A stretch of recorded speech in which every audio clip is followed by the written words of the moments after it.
কোথায় গেলে গিন্নি? এই না তোমার লাক্স সাবান। সাবান কেন? জানো, আজকে আমাদের ম্যারেজ অ্যানিভার্সারি। কি করে তোমাকে আমি একটা গোলাপ দিই? তাই তো হাজারো গোলাপে সুগন্ধে ভরা লাক্স সাবান এনে দিলাম তোমাকে, বুঝলে?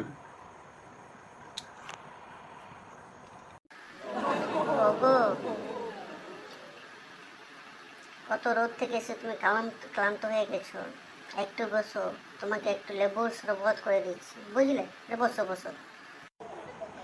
বউ, এটা কিসের শরবত বানিয়েছো? গলাটা মনে হয় জ্বলে গেল। ওগো, তুমি আমার একমাত্র প্রাণের প্রাণের প্রিয় স্বামী।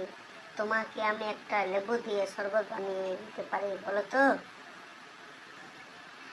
এই ভিমবার দিয়ে শরবত করে দিলাম, কারণ এতে আছে হাজারো লেবু শক্তি, বুঝলে?